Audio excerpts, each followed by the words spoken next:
Como en los días de Noé. Segunda parte. La hora del juicio. Bienvenidos a la segunda parte de la serie Como en los días de Noé. Soy Jeff Reich, el presentador. Si no has visto la primera parte, debes saber que estudiamos la historia de Noé y examinamos las evidencias que han llegado a nosotros. Estas evidencias son un registro inequívoco del juicio universal que tuvo lugar en el pasado y, por lo tanto, también es una advertencia del juicio que está por venir. Noé recibió un mensaje de advertencia para que las personas se preparasen para el diluvio que estaba por llegar. En el tiempo del fin, en el capítulo 14 de Apocalipsis, en los versículos del 6 al 12, Dios envía otro mensaje con otra advertencia. Este es el mensaje de Noé a la última generación. Consiste en 3 mensajes dados por 3 ángeles, y es por eso que se les conoce como el mensaje de los 3 ángeles. El propósito del mensaje de los 3 ángeles es advertir al mundo sobre los problemas que vendrán en el tiempo del fin. Sabemos que el mensaje de los 3 ángeles es el último mensaje de Dios al mundo, porque tan pronto como el tercer ángel proclama su mensaje en el Apocalipsis 14, en la siguiente escena aparece Jesús sentado en una nube, con una hoz en la mano, y cuando la tierra esté madura, Él cosechará a los justos y a los malvados. La historia del arca es prácticamente paralela al mensaje de los 3 ángeles. Es un mensaje para el tiempo del fin y es un mensaje que prepara al mundo para la venida de Cristo. Ahora, ¿qué va a pasar con las personas que escuchen el mensaje de los 3 ángeles y sin embargo lo rechacen? Bueno, la cuestión es que pasará lo mismo que en los días de Noé. La posibilidad de vivir para siempre dependerá de aceptar en el tiempo del fin el mensaje de estos 3 ángeles. En pocas palabras, quienes rechacen los mensajes se perderán. El mensaje del primer ángel dice: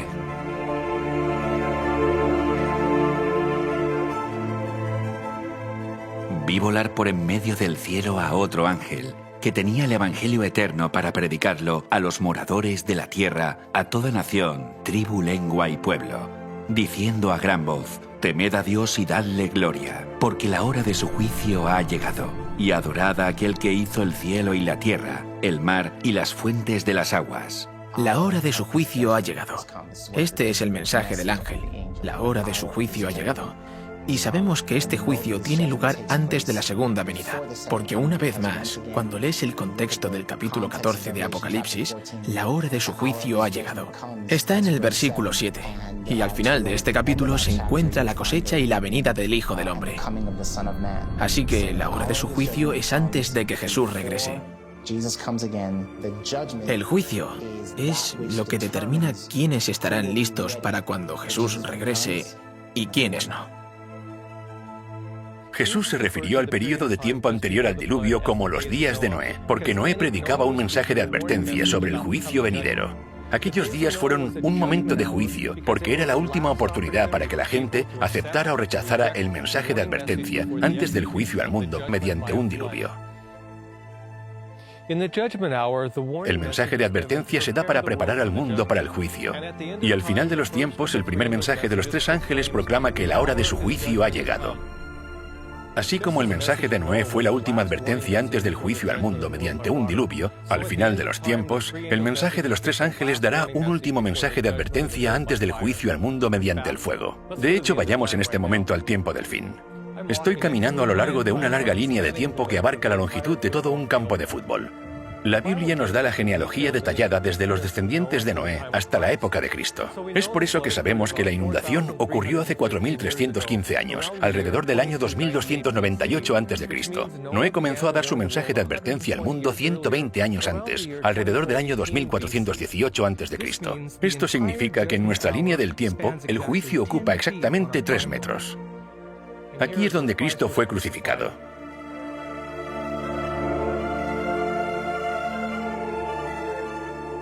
Aquí estamos cerca del otro extremo del campo. Como aún no tenemos una fecha, digamos que este lugar marca el comienzo del juicio al mundo. Este es el momento del que habla el mensaje del primer ángel cuando anuncia que la hora de su juicio ha llegado. Al igual que el mensaje de Noé debía advertir al mundo de la inundación venidera, en nuestro tiempo el mensaje de los tres ángeles comenzó proclamando el último mensaje de advertencia con el fin de preparar a los moradores de la tierra para el cumplimiento del juicio definitivo por fuego. Así que esta fecha marca el comienzo de los días de Noé en el tiempo del fin. Para entender cuándo serían proclamados estos mensajes, necesitamos estudiar la profecía del Antiguo Testamento. Para ello necesitamos volver al año 1816. En ese año un hombre llamado Guillermo Miller comenzó a estudiar una profecía en el libro de Daniel y, para su sorpresa, esta revelaba el año exacto del comienzo del juicio al mundo.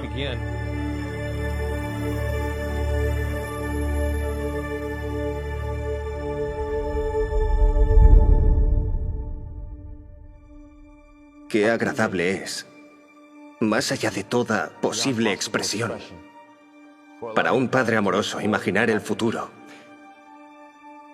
y ver a un hijo o a una hija sentados a la diestra del juez, ser parte de las naciones de los salvos. Guillermo Miller, exbautista y escéptico de la Biblia, fue el primero en entender cuándo empezaría el último mensaje de la hora del juicio. En una ocasión, le pidieron que leyera un sermón a la congregación y las palabras que leyó a la gente conmovieron su propia alma. De pronto, el carácter de un Salvador impactó profundamente en mi mente. Me pareció que bien podía existir un ser tan bueno y compasivo, que expiara nuestras transgresiones y así nos librará de sufrir la pena del pecado. Un destello del carácter amoroso de Dios impresionó por primera vez la mente de Miller. El impacto que recibió ese día lo movió a comenzar a estudiar la Biblia durante el resto de su vida. Quería saber con certeza si realmente existía un ser divino como ese. Guillermo Miller decidió que iba a estudiar las Escrituras, comenzando con Génesis 1, versículo 1, y avanzaría tan rápido como entendiera cada versículo que estaba estudiando.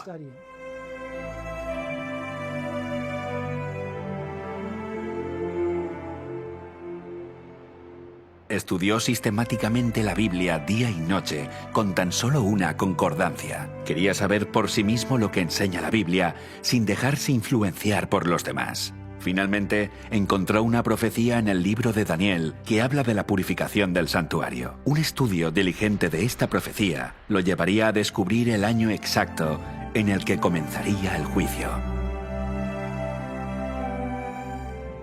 Entonces me dediqué a la oración y a la lectura de la palabra.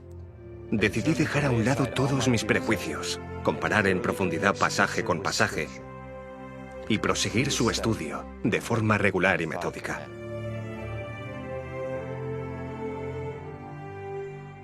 Entonces, oía a un santo que hablaba, y otro de los santos preguntó a aquel que hablaba: ¿hasta cuándo durará la visión del continuo sacrificio y la prevaricación asoladora entregando el santuario y el ejército para ser pisoteados? Hasta 2300 tardes y mañanas, luego el santuario será purificado.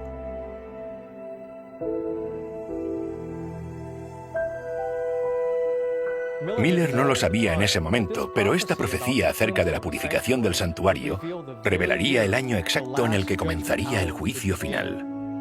Para entender el evento que tendrá lugar al final de los 2300 días que aparece en Daniel 8:14, necesitamos estudiar el santuario y comprender en qué consiste la purificación del santuario. El santuario era una estructura con forma de tienda que fue dada por Dios a Moisés. Aquí es donde los israelitas debían llevar sus animales como sacrificio para que sus pecados fueran perdonados. La pena de violar los 10 mandamientos es la muerte, pero se proporcionaba el perdón mediante un sustituto. Para ello, el pecador debía colocar su mano sobre la cabeza del animal y confesar sus pecados. A través de esta confesión, los pecados cometidos eran transferidos simbólicamente al animal inocente. El animal moría en lugar del pecador, y la sangre del animal, que representaba sus pecados, era llevada por el sumo sacerdote al santuario y rociada delante del velo. A través de este proceso, los pecados cometidos por el transgresor eran transferidos al santuario, donde se acumulaban a lo largo de todo el año. La idea era que cuando cometías un pecado, lo transferías al santuario y te deshacías de él. Todos estos servicios conducían al día de la expiación. Y el día de la expiación era una ceremonia anual, se hacía al final de año, y era cuando se borraban todos los pecados que habían sido transferidos a través de todas esas ofrendas. Esos pecados eran llevados por el sumo sacerdote fuera del santuario. En otras palabras, en el día de expiación el santuario quedaba limpio de los pecados cometidos por el pueblo de Dios. Se limpiaba toda la sangre que había allí y era la oportunidad para comenzar de nuevo. Porque es día de expiación, para reconciliaros delante de Jehová vuestro Dios. Porque toda persona que no se afligiere en este mismo día será cortada de su pueblo. Si los pecados no eran transferidos, la persona era cortada. Ser cortado significaba que la persona debía morir. El juicio se llevaba a cabo tanto si uno había transferido sus pecados como si no. Cuando Guillermo Miller leyó el capítulo 8 del libro de Daniel, entendió que la purificación era un mensaje acerca del juicio.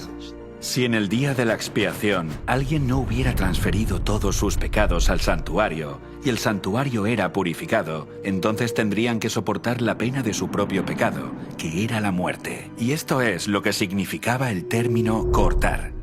En los días de Noé y en el día de la expiación, se produjo un juicio que separó al inocente del culpable. Dios hizo un pacto con Noé, y aquellos que no entraron en ese pacto ni recibieron el perdón de Dios, fueron descartados. Estableceré mi pacto con vosotros, y no exterminaré ya más toda carne con aguas del diluvio, ni habrá más diluvio para destruir la tierra.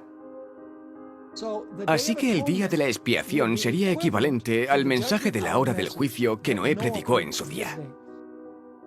Entendiendo que tanto el día de expiación como la purificación del santuario se refieren al día del juicio, Guillermo Miller estudió las profecías de Daniel que decían que en 2300 días el santuario sería purificado y entendió que señalaba el momento cuando comenzaría el juicio final de la tierra.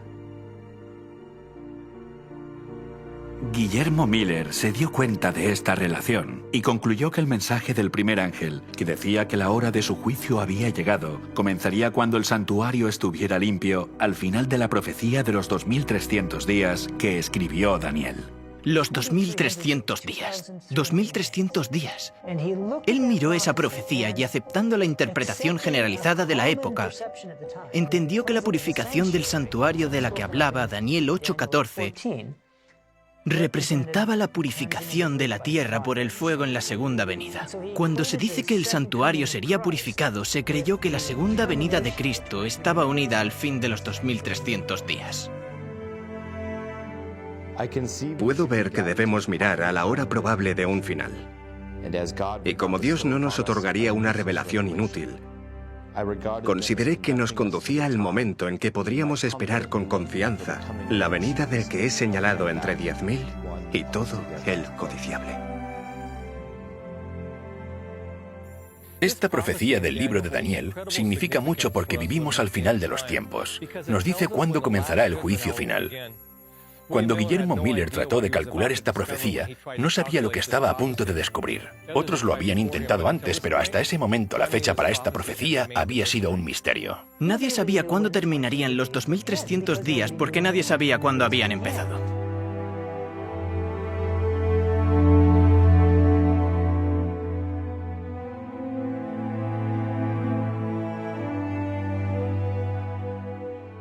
Día por año te lo he dado. Día por año. Siguiendo su regla de hacer que las escrituras se interpreten a sí mismas, Miller vio en Ezequiel 4:6 y en Números 14:34 que en la profecía bíblica cada día representaba en realidad un año literal. En la Biblia es bastante claro que a la hora de interpretar estas profecías se debe aplicar el principio día por año.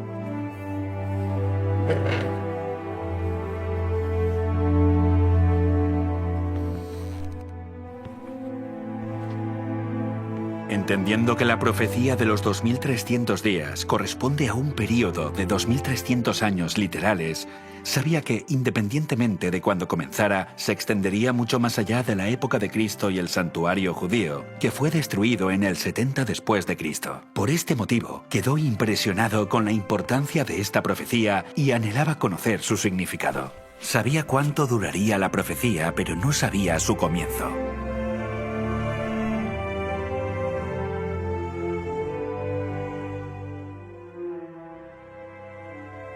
La contribución más significativa que Miller nos dio fue unir los capítulos 8 y 9 del libro de Daniel.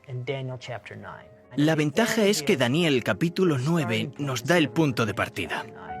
El ángel le dice a Daniel que le va a dar el punto de partida, no solo de la profecía de los 2300 días que encontramos en Daniel 8:14, sino el de una nueva profecía que dice cuándo vendrá el Mesías.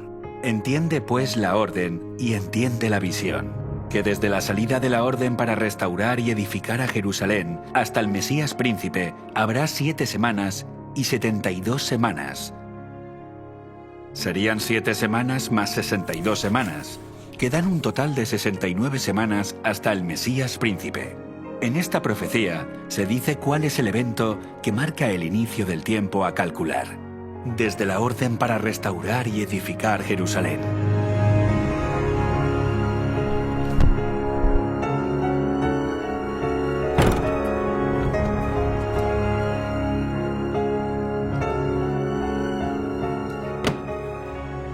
Con fervor y entusiasmo renovados por entender esta profecía, Miller buscó la fecha de la orden para restaurar Jerusalén.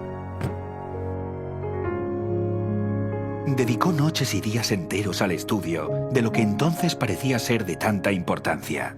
El estudio dio sus frutos y encontró la orden para restaurar Jerusalén en el 7º capítulo de Esdras.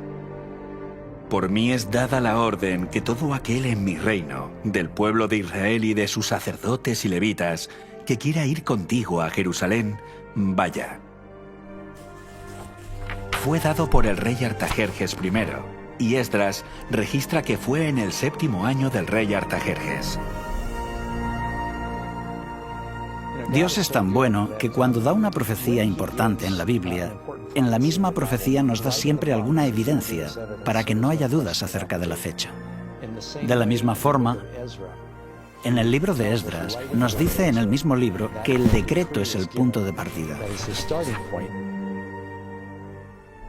Guillermo encontró que el reinado del rey Artajerjes I comenzó en el año 464 a.C.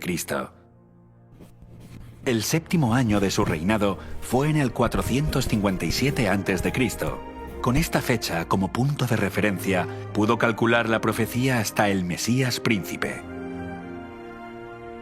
El período de 69 semanas, 7 días por semana, da un total de 483 días, lo que corresponde a 483 años literales, sin contar el año 0, que no computa. Miller finalmente descubrió que la profecía se extendía 483 años en el futuro, desde el 457 a.C. hasta el Mesías príncipe, que era el año 27 después de Cristo. En otoño de ese año, Jesús fue ungido en el momento de su bautismo, cumpliendo la profecía que decía que ese año el Santo de los Santos sería ungido, y comenzó así su ministerio. El apóstol Pedro testifica que Dios ungió a Jesús de Nazaret con el Espíritu Santo y con poder. Una de las fechas más fácilmente corroboradas gracias al capítulo 3 del Evangelio de Lucas es la fecha del bautismo de Cristo. Él es quien da más información sobre los que están gobernando. Y los historiadores saben que solo puede ser un año. Lucas dice que era el año 15º del reinado de Tiberio César y dice quién era el sumo sacerdote, el gobernador y otros funcionarios. Solo hay un año donde todos ellos coinciden y es el 27 después de Cristo. Con su bautismo comienza la última semana profética del último período de 7 años literales, marcado por el ungimiento del Mesías. Era la semana número 70. La profecía predijo que confirmaría el pacto con muchos durante una semana, y a mitad de la semana cesarían los sacrificios y las ofrendas. En la cruz, ese sistema de sacrificios y ofrendas que duró 14 siglos señaló al Cordero de Dios, cesó y el Mesías fue muerto.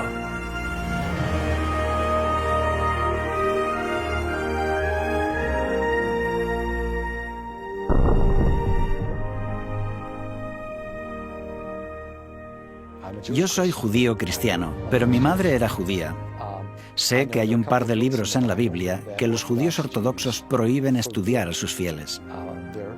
Uno de ellos es Daniel capítulo 9, que claramente va desde la orden de reconstruir Jerusalén hasta el Mesías.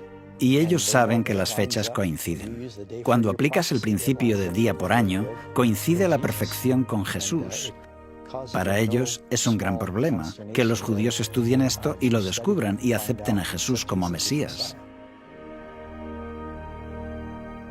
Cuando entendió y confirmó la aplicación de la profecía de las 70 semanas y su fecha de inicio, en el 457 a.C., Miller calculó el tiempo restante, desde la profecía de los 2300 días hasta la purificación del santuario, cuando comenzaría el juicio.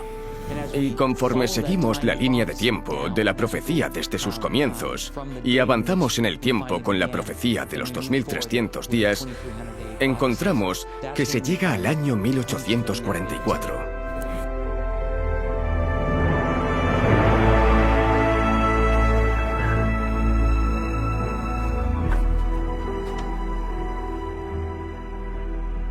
Guillermo encontró que los 2300 días de Daniel 8:14 terminarían en el año 1844, durante su vida. No necesito hablar de la alegría que llenó mi corazón cuando me encontré ante esa encantadora perspectiva, ni de los ardientes anhelos de mi alma por participar del júbilo de los redimidos. Ahora la Biblia era para mí un libro nuevo. Era en verdad una fiesta para el intelecto. Todo lo que para mí había sido sombrío, místico u oscuro en sus enseñanzas, se había disipado de mi mente ante la clara luz que brotaba de sus páginas sagradas. Oh, cuán brillante y gloriosa se mostraba la verdad.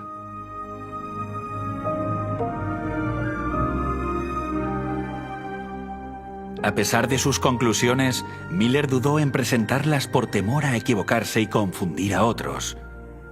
Continuó estudiando durante 5 años más y quedó convencido de la precisión de su posición. Con este pensamiento, su alma se conmovió con solemnidad y entusiasmo, al igual que las decenas de miles de personas que lo escucharían predicar en los años sucesivos y se bautizarían.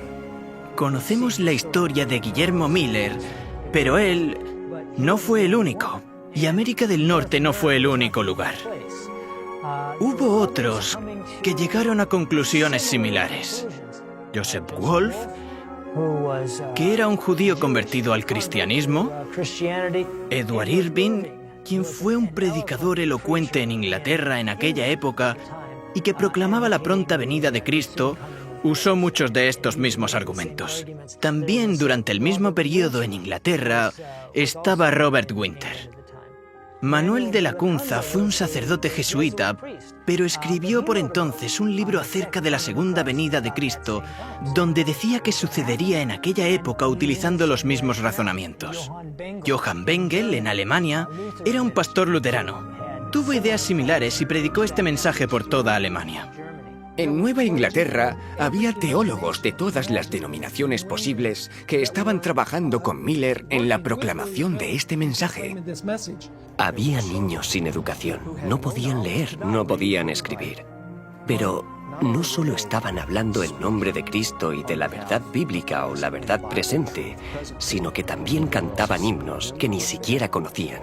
En Suecia, donde las leyes prohibían la enseñanza de cualquier idea contraria a la Iglesia oficial, Dios habló de forma milagrosa a través de niños pequeños de 5 años. En el verano de 1843, una joven que nunca había aprendido a leer ni a cantar, se levantó para cantar perfectamente un himno luterano. Después, con gran poder proclamó: «La hora de su juicio ha llegado». Así que hubo un despertar, no solo en el este de los Estados Unidos, sino también en muchos otros lugares del mundo, que demostró a Miller que estaba yendo por el buen camino, porque esta profecía se estaba cumpliendo. Se anunciaba que el juicio de Dios había llegado. Las profecías de Daniel encajan perfectamente. comenzando con el decreto Artajerjes en el año 457 a.C. Estas profecías apuntaban al bautismo de Jesús en el 27 después de Cristo y su muerte en la cruz a mitad de la semana 70. Los cálculos encajan a la perfección con la primera venida de Jesús, y por lo tanto le dio una validez indiscutible a la fecha de 1844 como el año en el que comenzaba el juicio. Pero Jesús no regresó en 1844 como se había creído. Entonces, ¿qué salió mal? Los estudiosos de la Biblia analizaron con más detalle y cuidado la profecía, considerando que las cosas no habían salido según lo esperado. Por primera vez vieron con claridad que esta profecía hablaba del santuario. Estaban esperando la purificación de la tierra, pero resultó que habían estado equivocados en sus conclusiones. Si el santuario iba a ser purificado al final de los 2300 días, la pregunta era, ¿qué santuario? Existe el peligro de malinterpretar la profecía bíblica porque si la profecía no se cumple de la forma que la gente espera, se enfrentan a una gran decepción. Y esa decepción será proporcional a la magnitud de sus expectativas, y eso puede hacer que muchas personas pierdan su fe. Al siguiente día, Hiram Edson y Owen Crozier caminaban por un campo de maíz para evitar las burlas de la gente. Ambos eran firmes defensores de las conclusiones de Guillermo Miller y el mensaje adventista. Cuando Jesús no regresó según lo esperado, sus mentes lucharon por comprender qué es lo que había salido mal. Iban de camino a visitar a otros hermanos que también estaban muy tristes con el hecho de que Cristo no hubiera venido. Esperaban que viniera en 1844 y no vino.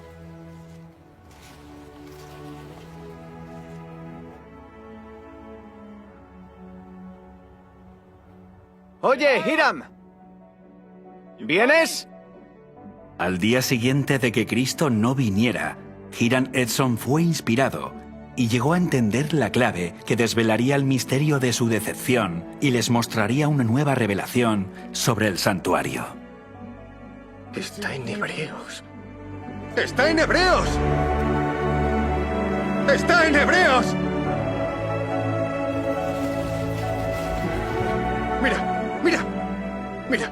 Mira. Capítulo 8, versículo 1.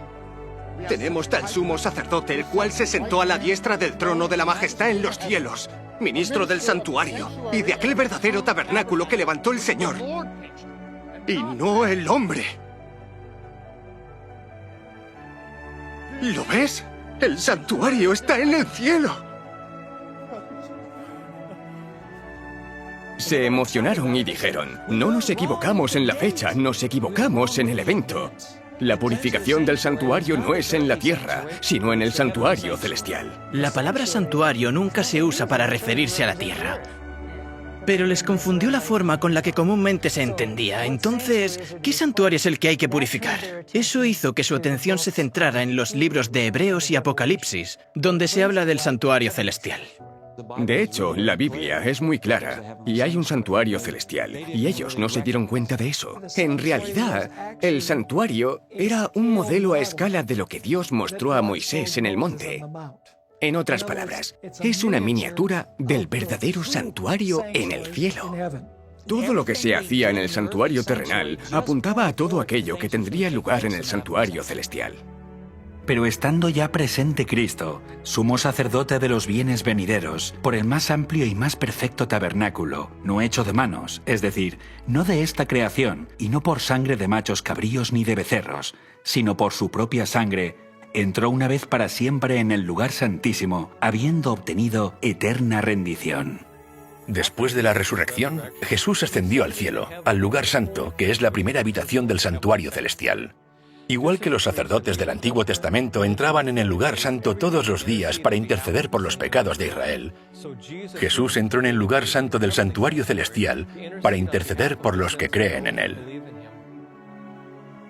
Pero en la segunda parte, solo el sumo sacerdote una vez al año. En el día de la expiación, cuando el santuario era purificado, el sumo sacerdote entraba al lugar santísimo para realizar la obra de juicio. Cumpliendo la profecía de Daniel después de 2300 años, Jesús, nuestro sumo sacerdote, se trasladó al lugar santísimo para limpiar el santuario en el cielo de los pecados de la humanidad. Y esa es la obra que Jesús está haciendo ahora en el santuario celestial, la obra del juicio. Jesús se traslada al lugar santísimo en 1844. Eso significa que desde el año 1844 hasta hoy, seguimos en ese periodo de tiempo del juicio. Estamos viviendo en el último día de la expiación, cuando se purificará el santuario. Lo que deberíamos estar haciendo es simpatizar con la obra del sumo sacerdote en el santuario celestial mientras él realiza el juicio. Jesús es nuestro sumo sacerdote en el santuario celestial, porque no tenemos un sumo sacerdote que no pueda compadecerse de nuestras debilidades. En estas palabras, vemos a Jesús sentir las enfermedades de toda la raza humana, la pérdida de un ser querido, la desesperación de la soledad, el miedo, el sufrimiento de los discapacitados y la aflicción de los enfermos. Todo lo siente nuestro sumo sacerdote en el cielo.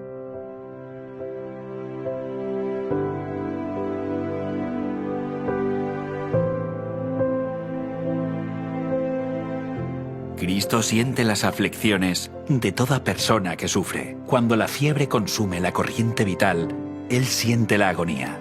Jesús simpatiza con el sufrimiento de la humanidad y durante el tiempo del juicio debemos simpatizar con Él en su esfuerzo por limpiar el pecado y aliviar el sufrimiento de la familia humana.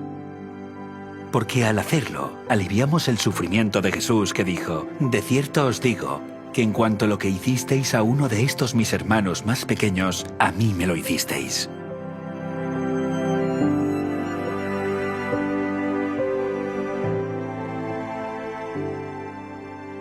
Demasiado a menudo pensamos en el juicio como algo negativo y no como la reivindicación de los inocentes o el fin del sufrimiento en este mundo. E incluso en nuestra propia incredulidad podríamos temer quedarnos fuera del arca. Pero vamos a aprender qué es el arca exactamente para aquellos que viven al final de los tiempos y cómo podemos entrar en ella. Armados con la certeza de esta verdad, la duda se desvanecerá. Y como Noé, encontrarás descanso en el arca, habiendo eliminado todo temor del juicio venidero. Estudiamos en retrospectiva los días de Noé y tratamos de comprender cómo debe haber sido cuando Noé estaba predicando al mundo. Y sin embargo estamos viviendo la hora del juicio final, de la cual los días de Noé eran solo un símbolo. Esto significa que ahora estamos viviendo en los días de Noé. Muchos cristianos leen las profecías o algunas partes de las profecías bíblicas y consideran que son demasiado difíciles de entender.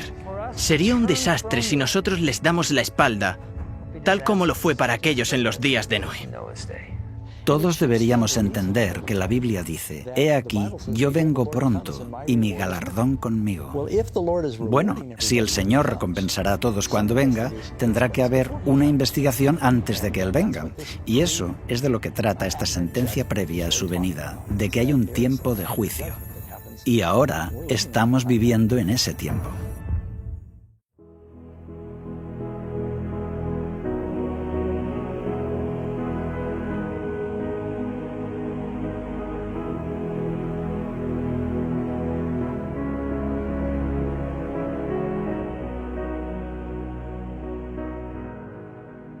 Noé dio un mensaje específico para que la gente se preparara para el diluvio, y el ángel que anuncia que ha llegado la hora de su juicio también tiene un mensaje específico para nuestro tiempo. Ambos mensajes están pensados para preparar a la humanidad para el juicio, y nos llama a entrar en el refugio del arca. Vamos a entender qué es para nosotros hoy este refugio del arca, examinando detalladamente el mensaje de Noé. En el libro de Segunda de Pedro, se nos dice que fue pregonero de justicia. A través de diferentes medios y diferentes métodos, él predicaba la justicia. En el capítulo 1 de Romanos, Pablo dice que en el Evangelio la justicia de Dios se revela. ¿Pero a qué se refiere al decir que la justicia de Dios se revela? En el versículo anterior nos dice qué es el Evangelio de Cristo. La Biblia nos dice que Noé fue un predicador de justicia y que el Evangelio revela la justicia de Dios, lo que significa que Noé estaba predicando con el Evangelio. También significa que al final de los tiempos, cuando el primer ángel proclama el Evangelio eterno, este ángel repite el mensaje que Noé le dio al mundo antes del diluvio. Puesto que ahora estamos viviendo en la hora del juicio, el Evangelio debe ser proclamado nuevamente al mundo para que todos tomen una decisión. Es tiempo de que el juicio comience por la casa de Dios. Y si primero comienza por nosotros, ¿Cuál será el fin de aquellos que no obedecen al Evangelio de Dios?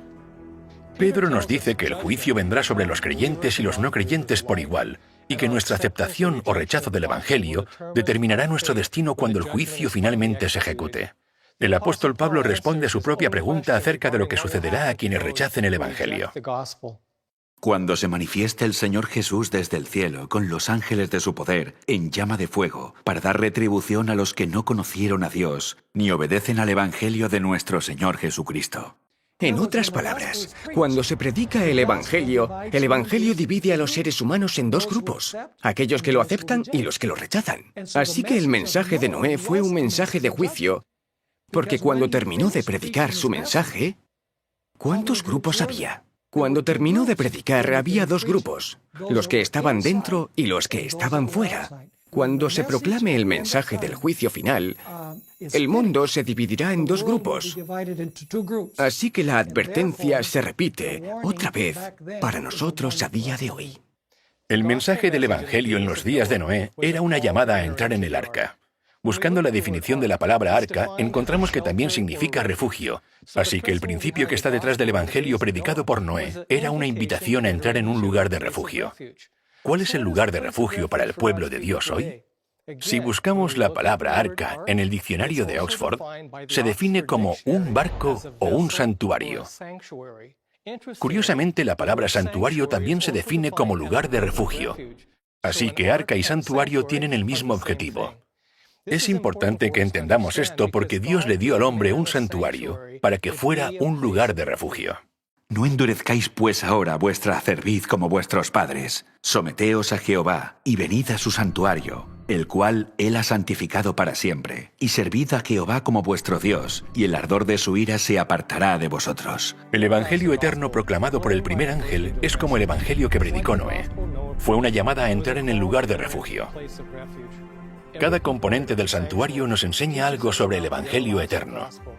Y estudiando esta antigua estructura, descubriremos cómo proporcionará un lugar de refugio en el día del juicio y cómo, al igual que el mensaje dado por Noé, el santuario nos señala el arca para el pueblo de Dios durante el tiempo del fin. Y el mensaje tiene el Evangelio eterno. Me gusta porque algunas personas piensan que el Evangelio no existió hasta Jesús. Pero en realidad, el Evangelio comenzó en el jardín del Edén, con la caída. El Evangelio siempre ha sido sobre la fe en el sacrificio del Cordero. Y todo el mensaje del Evangelio eterno y el juicio final y la elección final está relacionado con el mensaje del santuario. En el Antiguo Testamento, el cordero era sacrificado a la entrada del santuario. Este sacrificio apuntaba al sacrificio que Jesús haría en la cruz. Y es por eso que Jesús es llamado el Cordero de Dios. Por lo tanto, el Evangelio no fue proclamado por primera vez por Jesús cuando vino a la tierra. Fue revelado siglos antes a través del servicio del santuario y sus símbolos.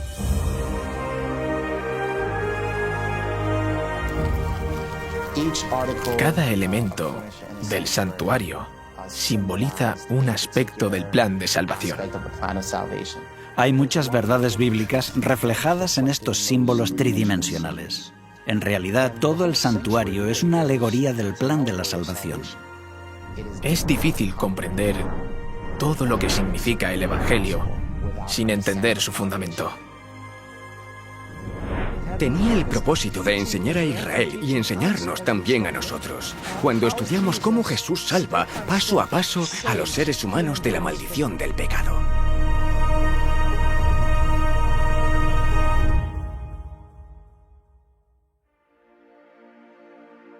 Tu camino, oh Señor, está en el santuario, y ahí es donde estaba el cordero que fue sacrificado. Atraviesas la cortina de colores de la puerta y allí estaba el altar de los sacrificios, que representa la cruz. El altar del sacrificio es donde se sacrificaban animales a diario. El pueblo de Israel debía entender que esto señalaba al Mesías venidero, quien moriría por los pecados del mundo. Y rodeando esta pieza, allí en el patio se encuentra la siguiente pieza, es la fuente. Tenía agua y los sacerdotes se lavaban allí. Y eso representa el bautismo. Pero cuando entras en la siguiente parte del santuario, que sería el lugar santo, encontramos allí 3 muebles. El pan de la proposición representa la palabra de Dios. No solo de pan vivirá el hombre, sino de toda palabra de Dios. Así que Dios nos está diciendo, tu vida espiritual depende de tu estudio de la palabra de Dios. Y después llegas al altar de incienso, que representa las oraciones que ascienden a la presencia de Dios. En Apocalipsis capítulo 8, versículos 1 al 3, la Biblia nos dice que un ángel está delante de Dios con este incienso, el cual era un símbolo de nuestras oraciones que se elevan ante el trono de Dios. Es en el nombre de Cristo y por sus méritos que oramos, y así nuestras oraciones se hacen aceptables a Dios. Tenemos el candelero, que significa la iluminación de ser un testigo que deja brillar su luz. Y Dios dice, tú eres mi luz, y quiero usarte como testigo para que el mundo pueda ver lo que he hecho a través de ti. Los últimos 6 metros están separados por un velo. Si avanzas hacia el lugar santo, encuentras el trono de Dios. Aquí se encontraba el Arca de la Alianza. Todo estaba centrado hacia el Arca de la Alianza. Aquí es donde está la presencia de Dios, dentro del santuario, y es donde estaba depositada la ley de Dios. Según Deuteronomio, Dios escribió los 10 mandamientos sobre tablas de piedra y que los 10 mandamientos eran su pacto. Y Él os anunció su pacto, el cual os mandó poner por obra los 10 mandamientos, y los escribió en 2 tablas de piedra. Un pacto es un contrato. Simplemente es una promesa. Dios promete salvar a los que entran en el arca, y el mensaje del Evangelio, ilustrado a través del santuario, nos señala el pacto que contiene la promesa de misericordia de Dios. Dios promete que mostrará misericordia a millares, a los que me aman y guardan mis mandamientos. Verás, el pueblo de Dios encontró un lugar de refugio en la promesa de la misericordia dada en su pacto. La promesa de un arca. Recordad que vimos que la palabra arca se define como lugar de refugio, así que cuando pienses en el arca de la alianza, piensa en ella como el refugio del pacto. Aceptar el pacto brinda seguridad. Hay una historia interesante en el Antiguo Testamento que ilustra esto. Es acerca de un rey llamado Ezequías. Él reconoció el pacto de Dios como un lugar de refugio cuando le dijo estas palabras a los sacerdotes de Israel. Ahora pues, yo he determinado hacer pacto con Jehová, el Dios de Israel, para que aparte de nosotros el ardor de su ira. Al exhortar a que la gente aceptara el pacto, el rey estaba predicando el Evangelio. Y antes del diluvio, cuando Noé predicaba el Evangelio, también estaba llamando a la gente a entrar en el refugio del pacto con Dios. Y lo vemos en Génesis capítulo 6. Mas estableceré mi pacto contigo, y entrarás en el arca. En este versículo, Dios revela que Noé al entrar en el arca estaba al mismo tiempo aceptando el pacto. La entrada de Noé en el arca es el símbolo de aceptar el pacto de la gracia. No creo que podamos separar el arca del pacto. Creo que los dos están unidos a la perfección. Porque el vehículo para el pacto es el arca. Así que el pacto y el arca en sí mismos, la promesa y el arca, dependen el uno del otro en este caso particular. Muchos han escuchado la historia de Noé entrando al arca, pero ¿cuántos han entendido esto como un símbolo de la aceptación del pacto de Dios por parte de Noé y de su familia? Con esto en mente podemos ver que el arca de Noé era, en cierto sentido, el primer arca del pacto.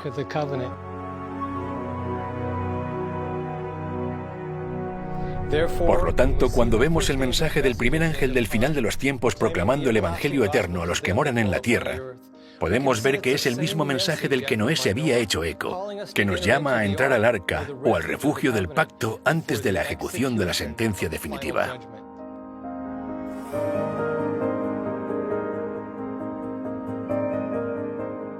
Porque vino a juzgar la tierra, juzgará al mundo con justicia. Cuando entendemos que justicia significa hacer lo correcto, se vuelve muy claro. ¿Y quién nos dice lo que es correcto? La santa ley de Dios. Hablará mi lengua tus dichos, porque todos tus mandamientos son justicia.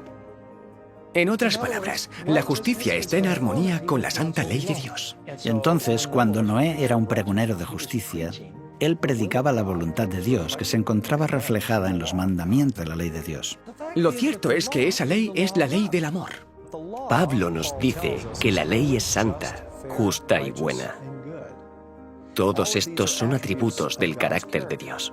La Biblia nos dice que Dios es bueno, y la Biblia nos dice que su ley es buena. Dios es justo, su ley es justa.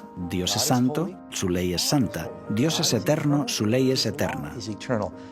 Casi todas las características que puedes encontrar acerca de Dios y de su carácter son las mismas características de su ley. Y amar a los demás es la forma de cumplir la ley. Podríamos resumirlo como generosidad versus egoísmo, o amor versus egocentrismo, o algo por el estilo. Quedó demostrado que el argumento de Lucifer era el amor a sí mismo. Se trataba solo acerca de mí, yo y yo. La Biblia registra que los pensamientos del corazón eran de continuo solamente el mal. Predominaba el principio del interés propio y la autodefensa. Y así es como la gente vive hoy. Y es el primero en entrar. Dios mío, Dios mío. ¿Quién puede conseguir más? ¿Quién puede hacer más? ¿Quién puede tener más? Sea lo que sea, todo se trata de mí. De mí. ¿Qué gano yo con esto? Eso es lo que le importa a la gente. El cristianismo, por otra parte, el cristianismo verdadero, trata de ver cómo puedo servir y ser una bendición para otros. Sobrellevad los unos las cargas de los otros, y cumplid así la ley de Cristo. Así que cuando rechazamos la ley de Dios, estamos viviendo vidas perversas, egoístas. No importa lo que digamos, el egoísmo es pecado. El pecado es quebrantar la ley y siempre conduce a la muerte. Y entonces, la ley no existe solo porque Dios pensó que sería algo divertido de hacer. La ley existe porque es el único medio para preservar las cosas buenas que nos da. El propósito de los 10 mandamientos es asegurar el altruismo en la tierra. Vemos que el egoísmo del hombre ha hecho que a través de muy diferentes medios, nuestro mundo haya ido por un camino insostenible de dolor y sufrimiento, revelando así que nuestro egoísmo, en última instancia, terminará en la autodestrucción.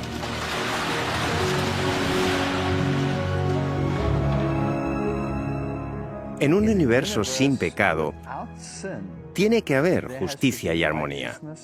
Y cuando llegas a comprender esto, eres capaz de enamorarte de ese mundo.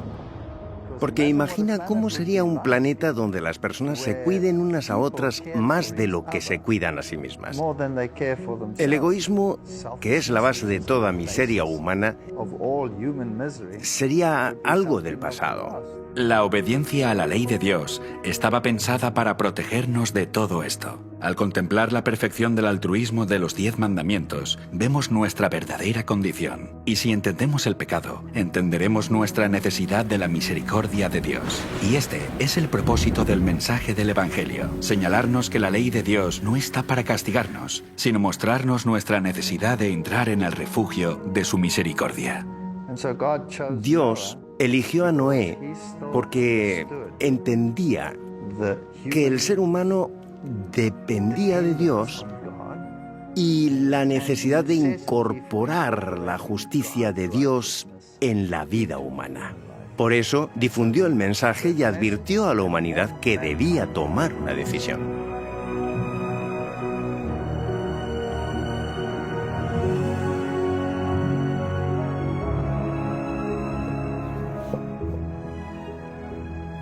Las leyes del hombre son la norma para los tribunales de este mundo, y la ley de Dios es la norma para los atrios del cielo.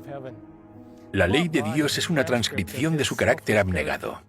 Ninguno de nosotros alcanzamos la norma del amor desinteresado, porque el egoísmo nos ha vencido a todos.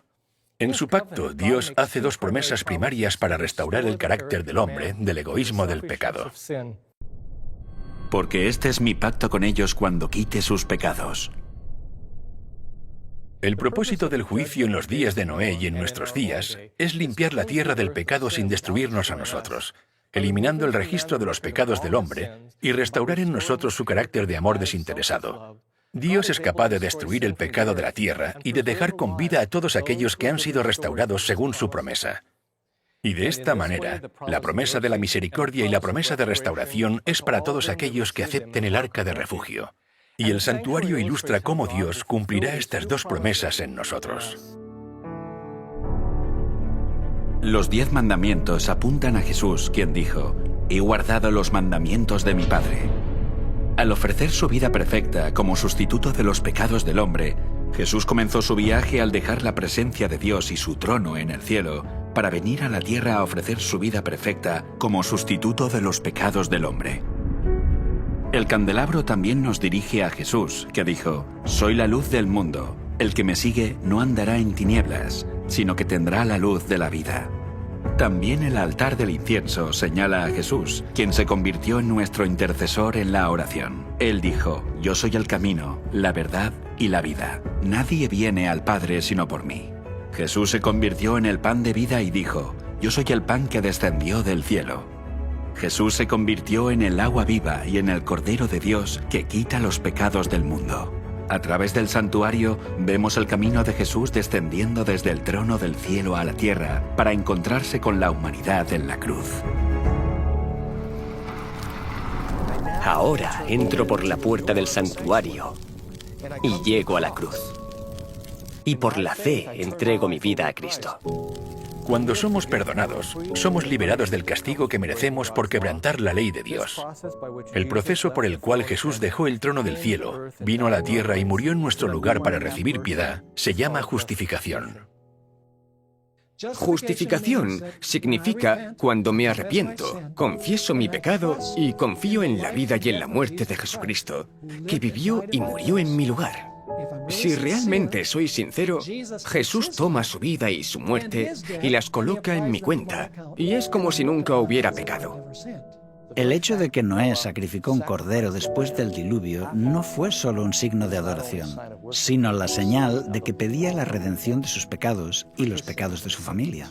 Y eso es algo que todos podemos hacer. Todo creyente puede recurrir continuamente al cordero para obtener perdón. Este pacto es la promesa por parte de Dios de mostrar misericordia al hombre, y por esta misericordia el hombre es justificado y tratado por Dios como si nunca hubiera pecado. Me gusta decirlo así para no olvidar que Dios me mira como si nunca hubiera pecado.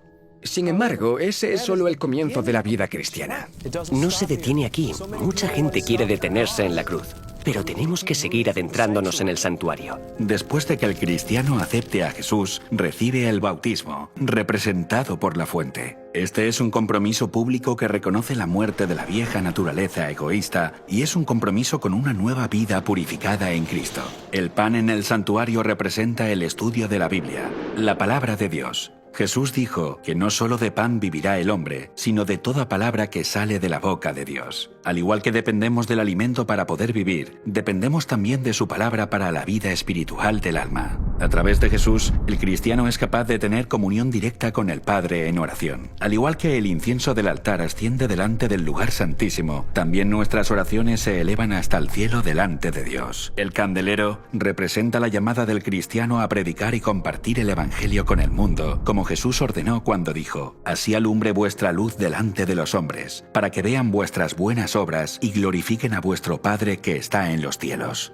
Finalmente, la Biblia llama al cristiano a entrar en el lugar santísimo a través de la sangre de Jesús, que es entrar en oración en la presencia de Dios ante el arca de la alianza, que simboliza la promesa de que Dios nos libraría del pecado y pondría nuestras vidas en armonía con sus mandamientos de amor abnegado. A esta promesa de restauración se le llama santificación.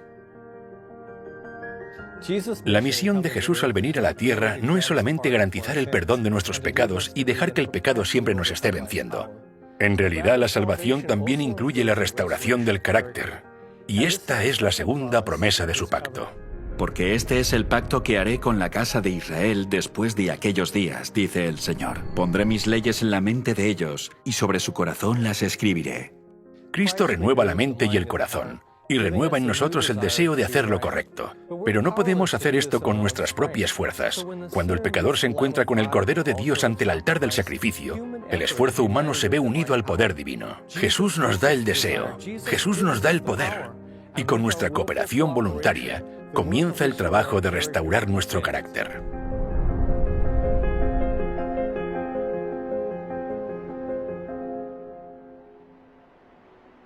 Se necesita un cambio de paradigma para trabajar en armonía con Dios. Y no hay una varita mágica. Es un proceso. Se llama santificación.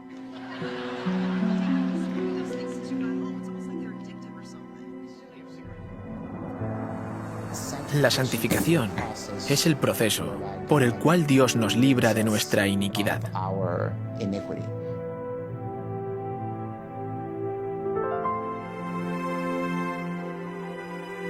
O nos da la victoria, o no.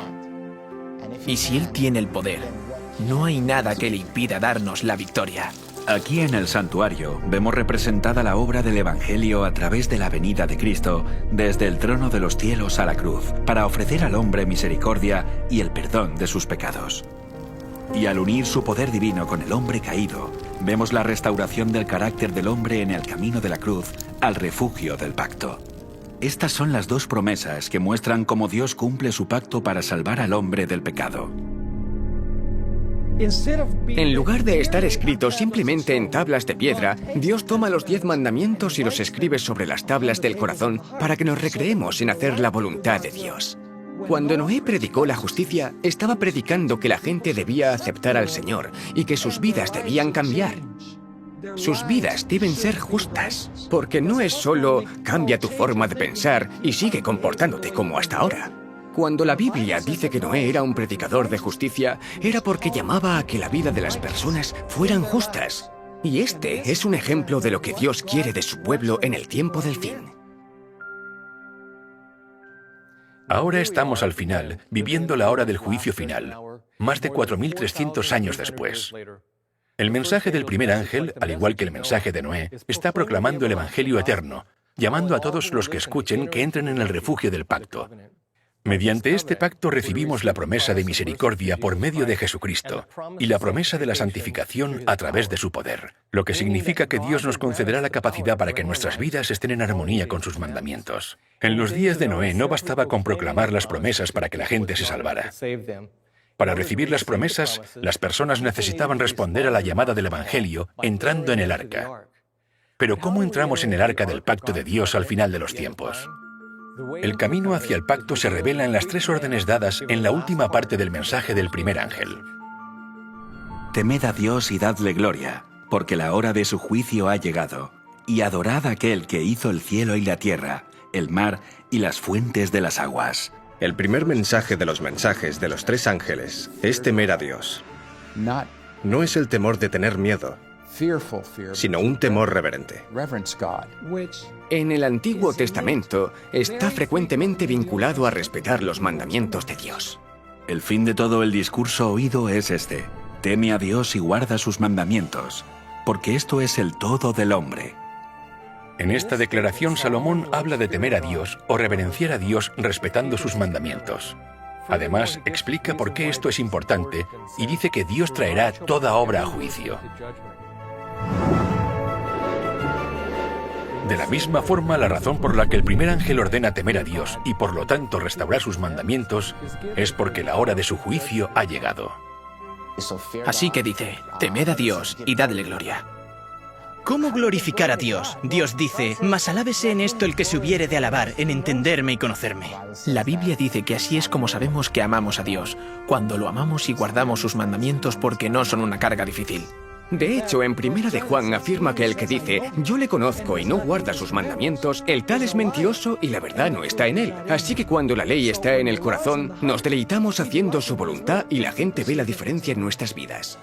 La meta de la gloria de Dios es reflejar su carácter y demostrar los mismos atributos que Él tiene. Así que subir al arca en los últimos días, subir al arca en el tiempo del fin, requiere combinar los principios de la ley de Dios, que son el amor a Dios y el amor al prójimo. La forma de glorificar a Dios es manifestando su carácter. No se trata de justificarnos mediante las obras, solo debemos aplicar el principio del amor. El amor de Dios debe manifestarse a través de nosotros, y eso solo puede suceder si nos despojamos de todo egoísmo.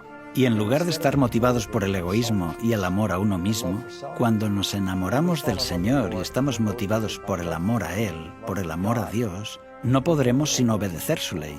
Debemos ponerlo por encima de nuestros propios intereses. Ese es el carácter de Dios. Así es como Dios es. Y en sus mandamientos, Él no nos está pidiendo que hagamos cualquier cosa que Él mismo no haría. Nos está pidiendo que vivamos de la misma manera que Él. Nos está pidiendo que imitemos sus atributos, sus características. Cuando nuestras vidas comienzan a ser abnegadas, como la de Jesús, se hace evidente que hemos aceptado su pacto, porque revela que Jesús está trabajando en nosotros para cumplir su promesa de restaurar nuestro carácter. Entonces, Dios es glorificado porque se demuestra que es capaz de cumplir su promesa de restaurarnos. Que Noé y su familia entraran en el arca era una prueba de su fe en las promesas de Dios. De la misma forma, si aceptamos el pacto, demostraremos nuestra fe en sus promesas. Así que si queremos entrar en el arca hoy, necesitamos saber qué es lo que debemos hacer para demostrar nuestra fe en las promesas de su pacto eterno. La respuesta está en la última orden del mensaje del primer ángel.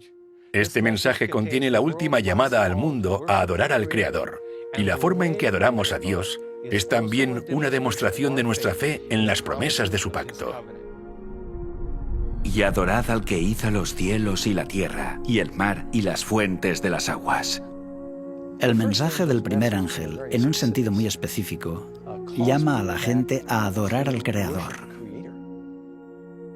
La historia del diluvio está intrínsecamente vinculada con la historia de la creación. Las evidencias del diluvio son inherentemente relacionadas a la historia de la creación. Y a medida que nos familiarizamos con el diluvio y reconocemos las evidencias que nos ha dejado, vemos el claro testimonio de aquel que hizo los cielos y la tierra, de aquel que ha comenzado el juicio y aquel a quien se nos insta a adorar. Si renunciamos a la idea de una inundación y una creación literal, perdemos toda la base de nuestra fe. No podemos tener una base para la adoración porque la base de nuestra adoración es la creación de Dios. Dios terminó su proceso de creación. Dios concluyó su obra en 6 días.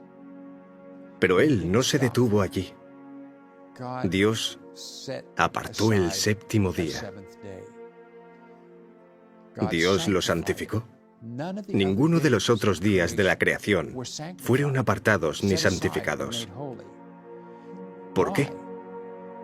Dios lo apartó como conmemoración de su creación. Y bendijo Dios al 7º día y lo santificó, porque en él reposó de toda la obra que había hecho en la creación. Si yo creo que Dios creó aquello, ¿por qué no debería honrarlo en el día que Él apartó? Y ese día era un tiempo sagrado para adorarlo. Y no puedes hablar de adoración sin hablar del Creador. Adoramos a Dios porque es nuestro Creador. Y la pregunta es, ¿qué señal nos dio Dios de que Él es el Creador?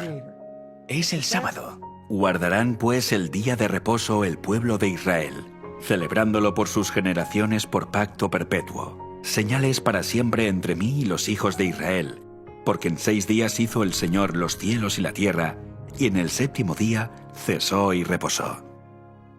La última parte del mensaje de este primer ángel nos señala el 4º mandamiento. Vemos que es casi una cita directa del 4º mandamiento. Y adorad a aquel que hizo el cielo y la tierra, el mar y las fuentes de las aguas. No es casualidad que el mensaje del primer ángel apunte a la primera tabla del Decálogo, la adoración al Dios verdadero.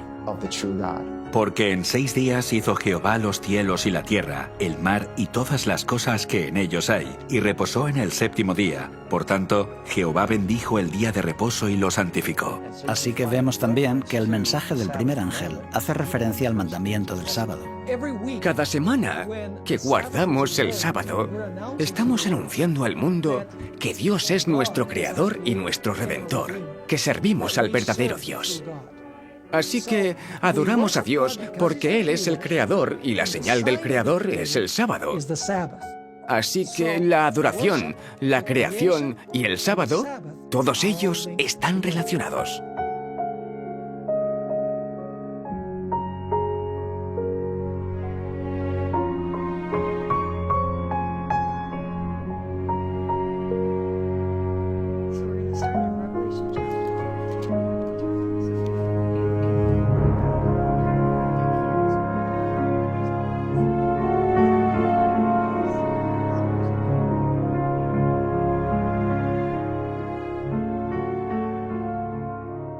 Si Dios es el creador, entonces Dios tiene derecho a esperar nuestra adoración.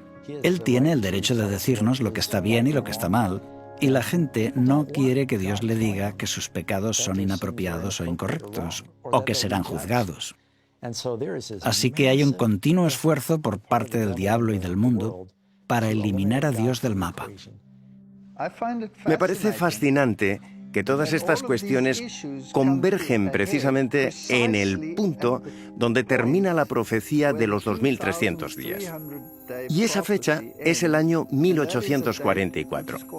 ¿Qué tiene de significativo el año 1844? Estaban sucediendo una serie de cosas muy importantes en el mundo. Están chocando dos cosmovisiones diferentes al mismo tiempo. Mientras Dios da un mensaje para que su pueblo regrese a Él, el gran adversario hace todo lo posible para alejarlos.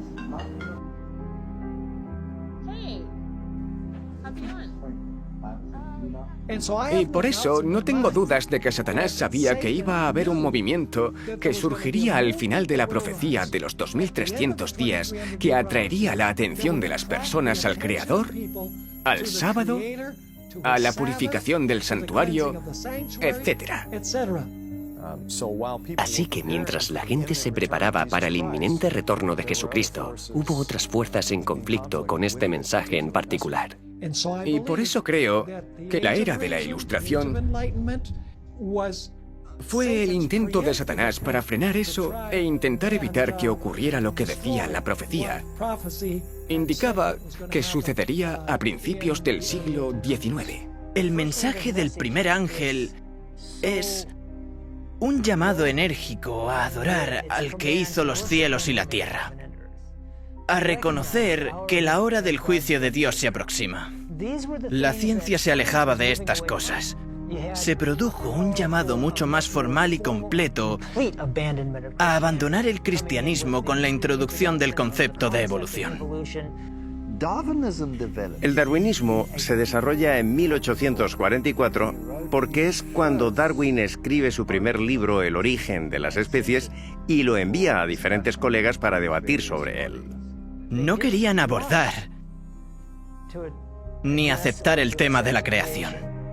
Muchas personas desean con todas sus fuerzas evitar la hora del juicio. El darwinismo elimina el miedo a un juicio porque habla de un proceso que hace que surja una idea contraria a la creencia que la humanidad llegará a su fin con un gran juicio final. El ecumenismo se desarrolla en 1844. Las formas de comunicarse.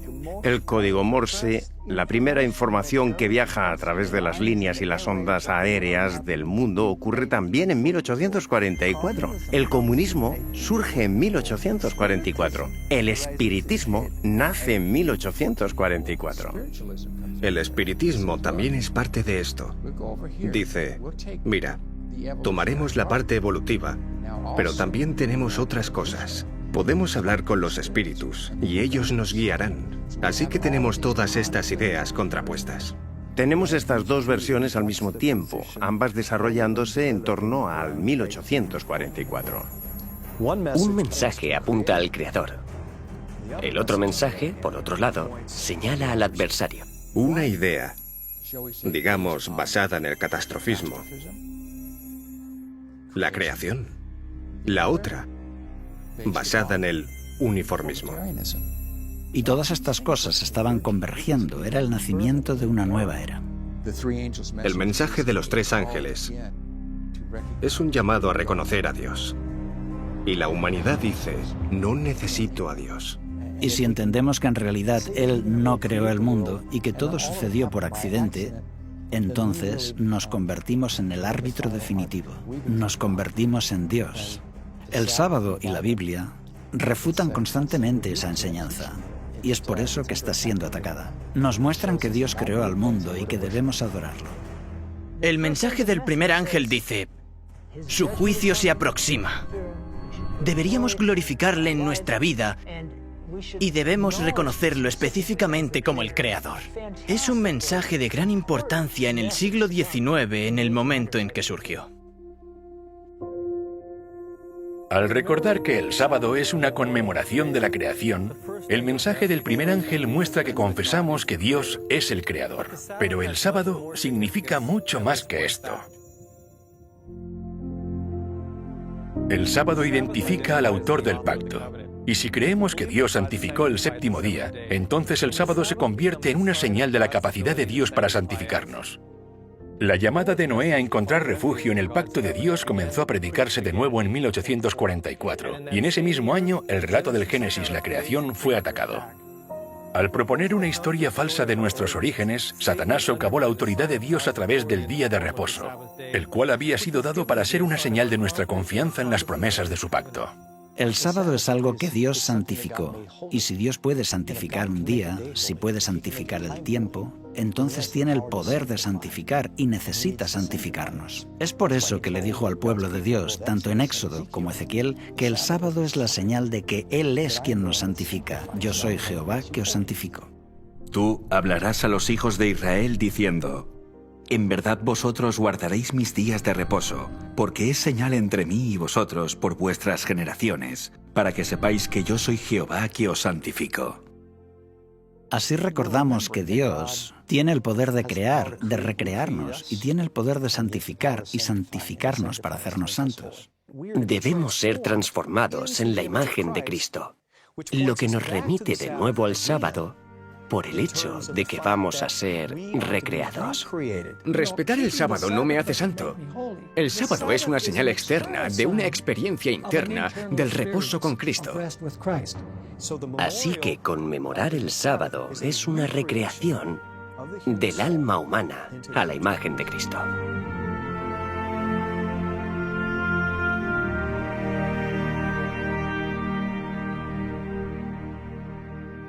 Vemos el verdadero significado del sábado en la misma razón que Dios dio para su contemplación. Él dijo que nos dio el sábado para que sepáis que yo soy Jehová que os santifico. Suelo decir que el sábado es una señal exterior de una labor interior, porque guardar el sábado es una señal de que reconocemos que solo Dios puede santificarnos, lo que también significa que es una señal de que sabemos que nuestras obras no pueden salvarnos. A lo largo del Antiguo Testamento, los israelitas no entendieron esto plenamente. Y cuando Dios les dio su pacto en el monte Sinaí, todas las personas respondieron al mismo tiempo y dijeron: todo lo que Jehová ha dicho haremos. Poco después de hacer esta promesa, la rompieron. El problema con el antiguo pacto era que estaba basado en la promesa del hombre, como si pudiera santificarse a sí mismo por sus propios medios. Es por eso que leemos que Dios los reprende. Y así dijo: he aquí, vienen días, dice el Señor, en que estableceré un nuevo pacto. Este nuevo pacto menciona la ley de Dios, que son los 10 mandamientos, pero ahora está basada en la promesa de Dios. Ahora dice: pondré mis leyes en la mente de ellos, y sobre su corazón las escribiré. El hombre no puede hacer nada para salvarse a sí mismo. Y es por eso que Jesús ofrece un mejor pacto que estableció sobre mejores promesas, porque fue establecido en base a su promesa personal. Desde la perspectiva espiritual, estamos diciendo: Señor, no puedo salvarme. Conmemorando el día sábado, aquí en este planeta, semana a semana, demostramos que confiamos en Dios, en que Él hará todo lo que ha prometido. Es una forma de entrar en el reposo de Cristo y de creer que su justicia es suficiente. El sábado es una señal entre el pueblo de Dios y el mismo Dios. Aquellos que conmemoran el sábado los que cesan de sus labores. En otras palabras, aquellos que dejan de intentar salvarse por sí mismos y miran el pacto de gracia. Este es el sentido del sábado.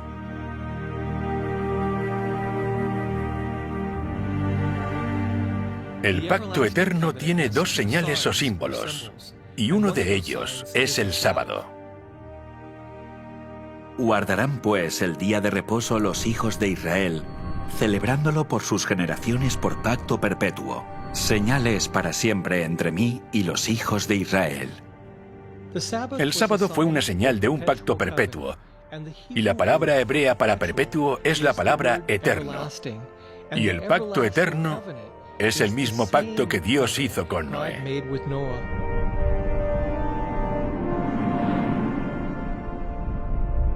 Estará el arco en las nubes, y lo veré, y me acordaré del pacto perpetuo entre Dios y todo ser viviente con toda carne que hay sobre la tierra. Dijo pues Dios a Noé: Esta es la señal del pacto que he establecido entre mí y toda carne que esté sobre la tierra.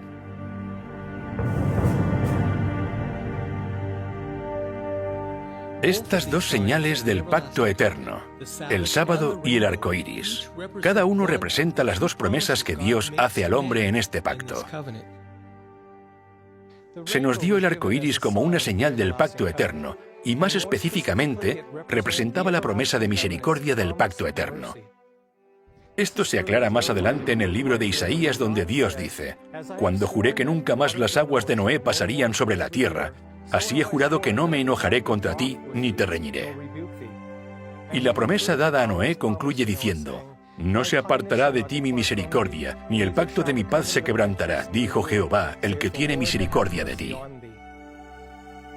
En el arco iris de la promesa podemos contemplar el emblema de la misericordia y el perdón que Dios nos ha prometido mediante el pacto eterno. El arco iris representa la promesa de misericordia de Dios, y el sábado es una señal de la santificación prometida por Dios. Vemos que Dios hizo que el sábado fuera una señal de nuestra santificación en Ezequiel, capítulo 20. Y les di también mis sábados, para que fuesen por señal entre mí y ellos, para que supiesen que yo soy Jehová que los santifico. Vemos que Noé recibió tanto la promesa de misericordia como la de la santificación. Esperando con fe a la promesa de la misericordia que llegaría a través del Mesías, Noé halló gracia ante los ojos de Jehová. En el siguiente versículo leemos que Noé era varón justo, era perfecto en sus generaciones. Con Dios caminó Noé.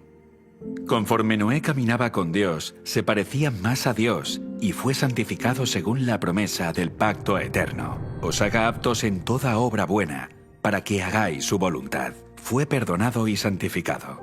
La vida de Noé fue santificada y devuelta a la obediencia a Dios, lo cual se aclara al final del capítulo, donde leemos: Así lo hizo Noé conforme a todo lo que Dios le mandó. Y como resultado de esto, en el siguiente versículo leemos: Dijo luego Jehová a Noé: Entra tú y toda tu casa en el arca, porque a ti he visto justo delante de mí en esta generación. Tanto la promesa de misericordia como la de santificación son una garantía para nosotros, al igual que para Noé a través de la sangre de Jesús. El medio por el cual Dios cumplió esta promesa fue nuestro Señor Jesús, el gran pastor de las ovejas por la sangre del pacto eterno. La vida y el sacrificio de Jesús son una garantía para todas las generaciones de la promesa de la misericordia, y es por esto que se llama el pacto eterno. Así que, la próxima vez que veas un arco iris, recuerda que es la señal que Dios le dio a Noé como señal de su misericordia. También es un signo de su promesa de mostrarte misericordia, y esta promesa fue pagada en su totalidad por la sangre de Jesús.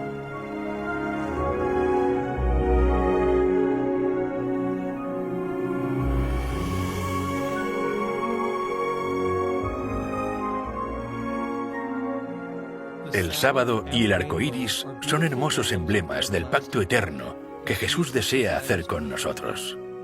El arco iris es un signo de misericordia que recibimos a través de la muerte de Jesús, y el sábado es una señal de santificación o de restauración del pecado que Cristo está obrando en nosotros. Ambas son promesas de lo que Dios dijo que haría. Subieron al arca. Ese fue su pacto. Y el sello final fue el arco iris. El arco iris dado a Noé simbolizaba que Dios nunca más traería un diluvio de agua sobre la tierra para destruirla. El pacto del pueblo de Dios hoy es la invitación a entrar en su descanso. El sábado es una señal de ese pacto.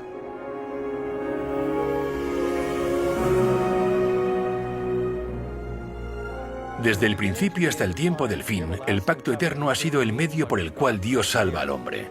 Y Dios hizo del sábado una señal de este pacto. Por eso cuando lees el Antiguo Testamento, otras naciones que no eran israelitas podían entrar en el refugio del pacto eterno a través de la conmemoración del sábado. El sábado no es para los judíos exclusivamente. En Isaías 56 dice: mi casa será llamada casa de oración para todos los pueblos, incluso para los gentiles. Refiriéndose a los gentiles, Isaías escribe: y a los hijos de los extranjeros que sigan a Jehová para servirle, y que amen el nombre de Jehová para ser sus siervos, a todos los que guarden el sábado para no profanarlo, y abracen mi pacto, yo los llevaré a mi santo monte, y los recrearé en mi casa de oración. Según este versículo, los gentiles podrían formar parte del pacto si guardaban el sábado. Incluso en el periodo del Antiguo Testamento, el sábado no era exclusivamente para los judíos, era una señal del pacto para judíos, gentiles, eunucos, todo aquel que quisiera entrar en una relación de pacto con el Señor. De la misma forma que se hizo con Israel, tenemos que entender que Israel, en el Nuevo Pacto o en el Nuevo Testamento, simboliza a todos los que vienen a Cristo.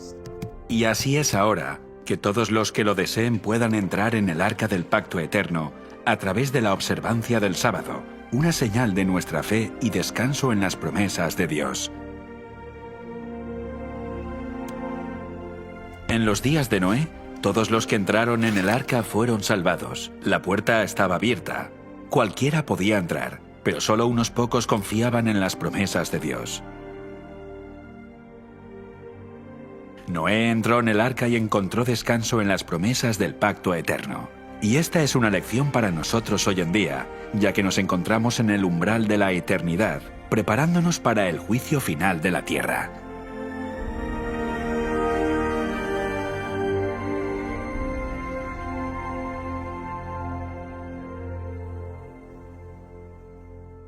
¿Te has preguntado alguna vez qué habrías hecho tú si hubieras escuchado la predicación en los días de Noé?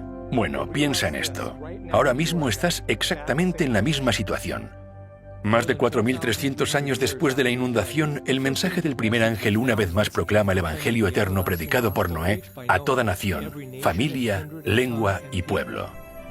El santuario nos mostró que ahora mismo, aunque la hora de su juicio ha llegado, Jesús todavía está en el lugar santísimo del santuario celestial, intercediendo por el hombre por el perdón de sus pecados. Esta es nuestra última oportunidad para confesar nuestros pecados sobre el Cordero de Dios, para recibir su misericordia. Esta es también nuestra última oportunidad para caminar con Jesús a través de su santuario y entrar en el refugio del pacto eterno. El nombre Noé significa literalmente descanso. Y cuando Noé levantó su mano apuntando al arca, señalaba el único lugar donde la gente podía encontrar descanso durante el juicio. Y ese lugar de descanso estaba en las promesas del pacto eterno, confirmado por la sangre de Jesús. Así que hoy el mensaje del primer ángel señala igualmente nuestra atención al sábado, ordenándonos que adoremos al que hizo los cielos, la tierra y el mar. Porque recordando el día de reposo y santificándolo, es como nosotros también podemos entrar en el arca del pacto eterno para encontrar descanso en las promesas de Dios.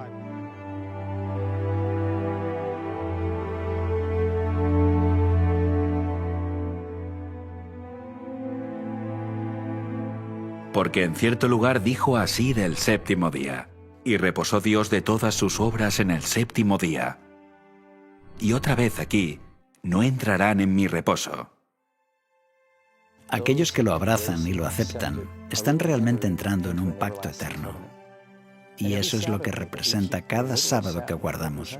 Encontramos eso en el capítulo 4 de Hebreos, entrar en su reposo, entrar en ese pacto, al igual que Noé entró en el arca y aceptó ese pacto que Dios había hecho para salvarlo.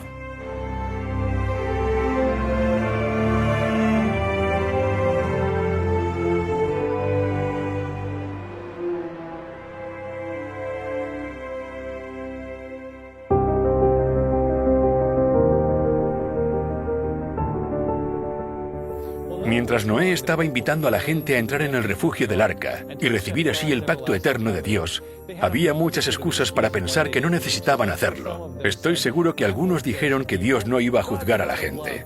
Dios es un Dios de amor, Él no destruirá el mundo. O cosas como, todas las cosas siguen igual que al principio, así que no hay razón para creer que Dios destruirá el mundo con un diluvio. Cualquiera que sea la razón que le impidió a la gente entrar en el arca, puede repetirse hoy. Muchas ideas diferentes evitarán que la gran mayoría de la gente entren en el arca del pacto eterno.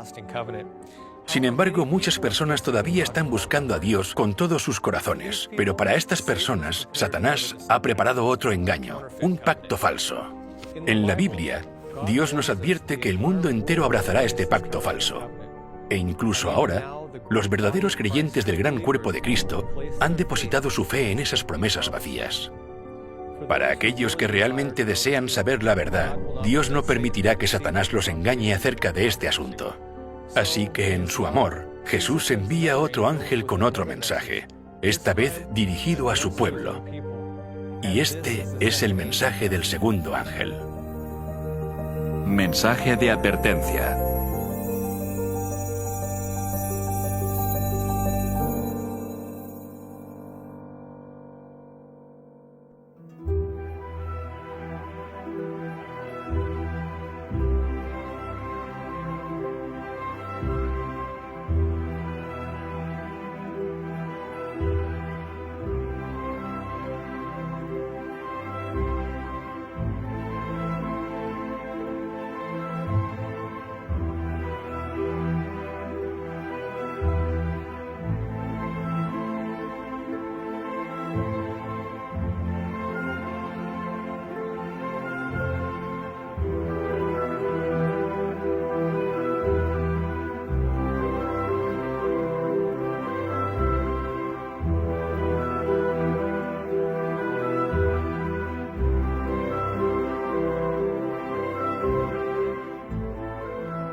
Para mí, la revelación más significativa del santuario fue cuando entendí que el ministerio de Cristo cambió en 1844.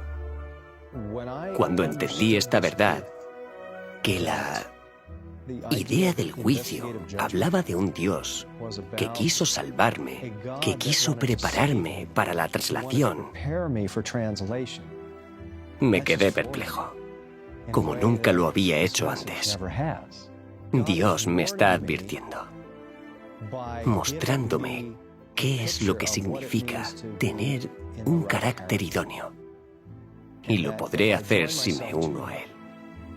Si tengo la fe de Jesús y respeto los mandamientos con su ayuda y no por mis propios medios. Aquel que mora dentro de mí es lo que hace que sea posible. Como dijo Juan el Bautista, es necesario que Él crezca para que yo mengüe. Si quiero lograrlo, no debe quedar ningún resquicio de ego. Muchos enseñan erróneamente que estamos mejorando porque caminamos con Cristo, porque recibimos más gracia, así que nos hacemos más justos. Eso es un pensamiento incorrecto. Eso es evolucionismo. Más bien estamos perdiendo más y más de nosotros mismos a medida que permitimos que Cristo entre. Él debe aumentar, yo debo disminuir. Cuando vi esto, en el mensaje del lugar santísimo, pude tener un aprecio más profundo por el Dios al que servimos y que nunca antes había tenido.